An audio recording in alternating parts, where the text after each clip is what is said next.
This action research project focuses on the effect of facilitative coaching activities on teacher instruction and student achievement.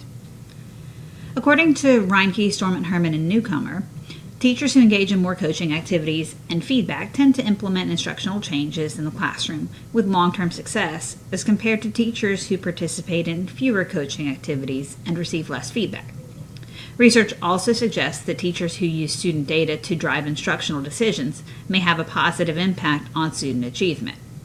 There have also been 6 potentially productive activities identified that coaches can engage in with teachers.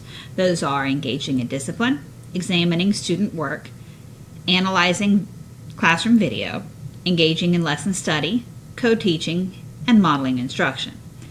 Expectations for teachers have been continuously increasing due to the adoption of high-level standards across the country. This is a problem because with these increasing expectations, it may even be more important to implement effective coaching activities that are productive for both teacher implementation and student achievement. That led me to the research question: how will facilitative coaching activities affect instructional practice and student achievement? The intervention that I implemented was to implement facilitative coaching activities with a coachee. Those activities that I implemented were reflective writing and video observation and modeling with probing questions. So what was happening was that in the first inquiry cycle, I listened to the coachee as she expressed a desire to learn to run a more student-centered classroom, and she also wanted to work on her questioning so that she could encourage her students to think on a higher level. And what I did was lead a very directive coaching session. I didn't engage in partnership, and I didn't engage in any research-based coaching activities. What I did was suggest that she write down some high-level questions in her lesson plans and engage in some wait time with her students. I also suggested that the teacher spend less time on direct instruction and more time on student development. When I observed her in that first inquiry cycle, I did not observe the teacher implementing any of the suggestions that I gave her in my directive coaching. So she did not really use a lot of high-level questions. She did not use those pacing techniques. The students were not engaged, and the students only had about 20 minutes out of a 3-hour class period to work on any independent development. So the intervention required me to implement those facilitative coaching activities. So what I did was I engaged the teacher in Inquiry 2 in the pre-conference. I engaged her in some reflective writing so she could understand why she was having some trouble with implementing that student-centered classroom. And we also looked at a video because of the short cycle, because of that short Inquiry 2 cycle. I wasn't able to model in the classroom for the teacher, but what I was able to do was find a video of a teacher running a very student-centered classroom. So we watched that video, and I engaged in some probing questions so that the coachee was able to understand how to run a student-centered classroom and what she could do in order to implement some of those same strategies in her classroom. So this is really important. And the goal of this intervention is to gauge the teacher response to these 2 different types of coaching. So how did she respond to that directive coaching, and how did she respond to that facilitative coaching? With that in mind, does that teacher's response then have an effect on student achievement? After the intervention that increases the use of facilitative coaching activities, the teacher should improve her instructional practices and thus increase student achievement. So the action plan that I implemented was to first collect that preliminary data from the coachee, and what I used was student data from the pretest. Then I used directive coaching in Inquiry 1, and then I observed her, and I collected some more data. And then I used facilitative coaching activities, that reflective writing, video modeling with probing questions in Inquiry number 2 pre-conference, observed her and collected more data, and then I analyzed data and compared the data from each coaching cycle, Inquiry 1 and Inquiry 2. The data that I collected in both Inquiry 1 and Inquiry 2, I collected the student pretest data, I collected the student exit ticket, which was the post data that I collected. I also counted the number of high-level thinking questions asked by the teacher, and what I considered high-level were at or above Bloom's analysis level. I also timed all her lessons and wrote down timestamps for everything that she did. So I was able to determine the amount of time that the teacher spent on lecturing and student-led instruction, and also the amount of time that the students spent on developing the learning and the application of the knowledge that they had just gotten.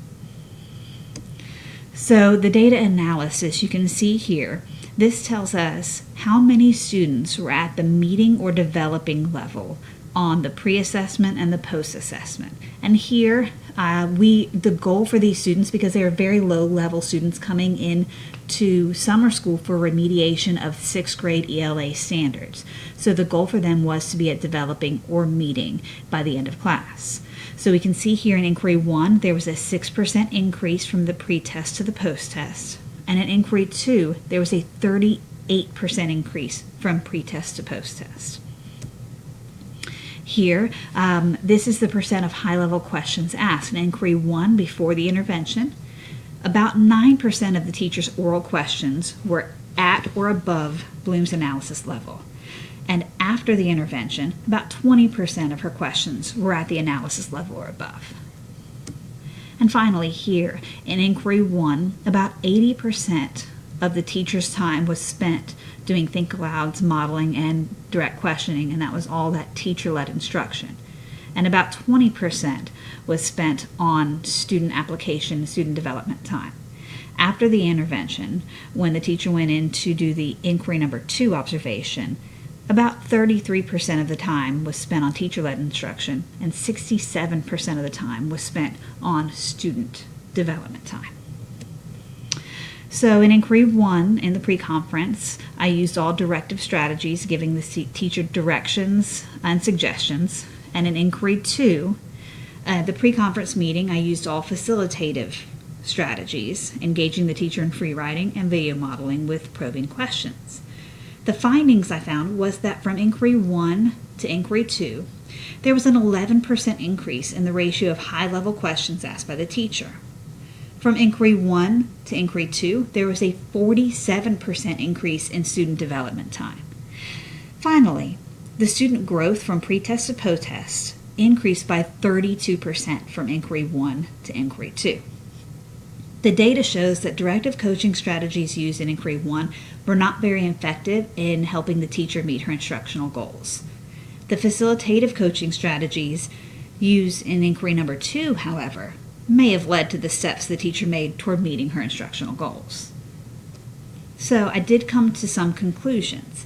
Based on the data collected, facilitative coaching activities, such as the reflective writing and video observations that I engaged in with the teacher, have a greater impact on improving instructional practices than the directive coaching activities that I used.